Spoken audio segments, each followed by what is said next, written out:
जिस प्रकार का अन्याय हुआ है, गोलियों के बौछार के साथ जिस प्रकार उनके ऊपर क्रूर हमले की पूरी साजिश रची गई और आज सिद्धू मूसेवाले जी की हत्या कर दी गई है, यह बहुत ही दुखद घटना है।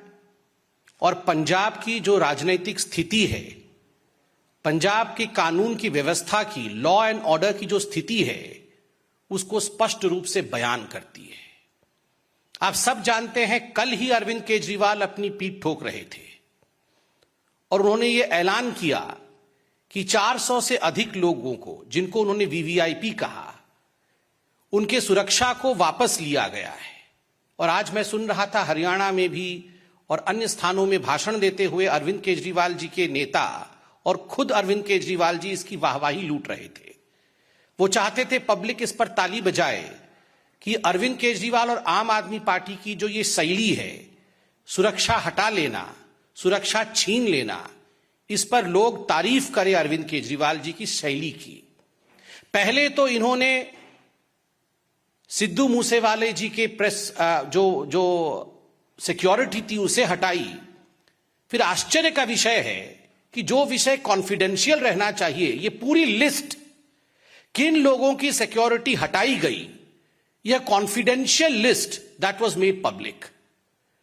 Never in the world we have seen a situation where people who are threatened, their security is taken back, and the list as to whose security has been taken back, this confidential list is published for the public consumption.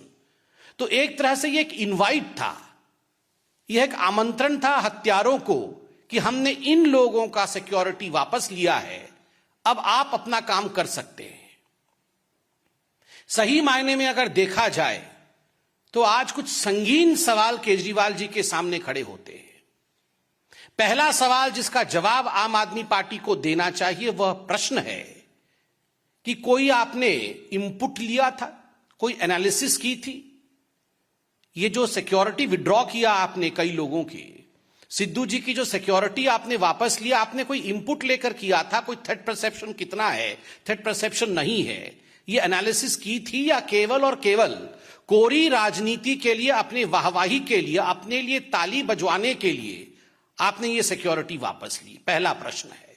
दूसरा प्रश्न है, security कल वापस ली और तुरंत उसको आपने publicise किया, यह दुनिया में कहीं नहीं होता है, यह क्यों किया?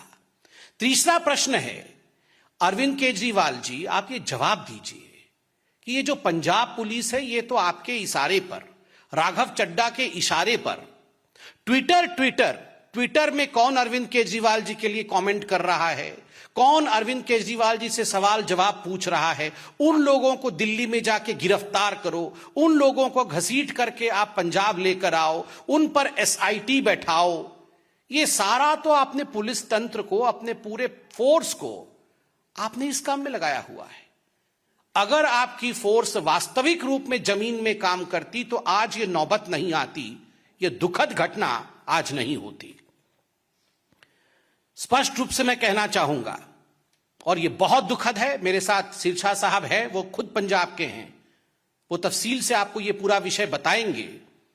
किंतु जो आज फौरी नजर से दूर से भी दिख रहा है पंजाब में, जो लोग पंजाब को नहीं समझते, जो लोग पंजाब को नहीं जानते, वो रिमोट कंट्रोल के माध्यम से दिल्ली में बैठ करके पंजाब को चला रहे हैं। And that's the reason as to why we are seeing the situation that we are seeing in Punjab. People who don't know what Punjab is, people who don't understand Punjab, they are the ones who are remote controlling the politics of Punjab, the government of Punjab, sitting in the thrones, in the high thrones of Delhi. Arvind Kejriwal और राघव चड्ढा, ये दोनों आज पंजाब को control कर रहे हैं। भगवंत मान पर तो खुद सिद्धू मूसेवाला की मां ने सवाल उठाया है। Bhagwant Mann is almost akin to a puppet CM.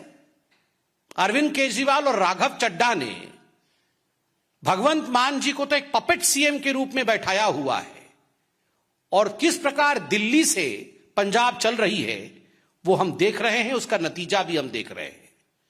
Kejriwal ji, Raghav Chadha जी, आप दोनों इतना ऐलान कर रहे थे कि हमने इतने लोगों का सिक्योरिटी वापस ले लिया, पब्लिक को हमारे लिए ताली बजानी चाहिए। मैं नहीं जानता हूं, मगर मैं पूछना चाहता हूं जस्ट आउट ऑफ क्यूरियोसिटी, क्या राघव चड्ढा पंजाब में बिना सिक्योरिटी के रहते हैं या राघव चड्ढा जी के पास पंजाब में सिक्योरिटी है? आज हिंदुस्तान की जनता और खास करके पंजाब की जनता जानना चाहती है कि राघव चड्ढा के पास कितनी सिक्योरिटी है, और अगर राघव चड्ढा को डेंजर है तो पंजाब के जो वासिंदे हैं, जिन्होंने पंजाब के लिए संघर्ष किया, क्या उनके जीवन के ऊपर कोई सिक्योरिटी थ्रेट नहीं है? और अरविंद केजरीवाल जी, आप तो खैर चुनाव में कहते थे कि आप वैगनार से आएंगे, वो नीली रंग की गाड़ी से, और आप सिक्योरिटी भी नहीं लेंगे, घर भी नहीं लेंगे, बंगला भी नहीं लेंगे, एक एक करके सब कुछ ले लिया है। आपके पास सिक्योरिटी है या आपके पास सिक्योरिटी नहीं है? बाहर अभी मुझे मीडिया के ही किसी बंधु ने बताया कि 90 गनमैन के साथ तो अरविंद केजरीवाल जी चलते हैं। Arvind ji, what you preach you should practise. जो आप प्रवचन देते हैं, जो आप सिखाते हैं, उसे जीना सीखिए। आज अगर सिद्धू मूसेवाला की हत्या हुई है, उसके जिम्मेदार सीधे तरीके से, सीधे तौर से अरविंद केजरीवाल और राघव चड्ढा हैं, जो दिल्ली में बैठ करके पंजाब को चलाने की कोशिश कर रहे हैं। दोनों को तुरंत इस विषय पे प्रेस कॉन्फ्रेंस करके न केवल माफी मांगनी चाहिए, अपितु एक्सप्लेनेशन देना चाहिए कि आखिर ये पंजाब में क्या हो रहा है। बंधुगण, अब मैं निवेदन करूंगा कि हमारे सीनियर लीडर पंजाब से माननीय सिरसा साहब मौजूद है, वह भी इस पूरे विषय में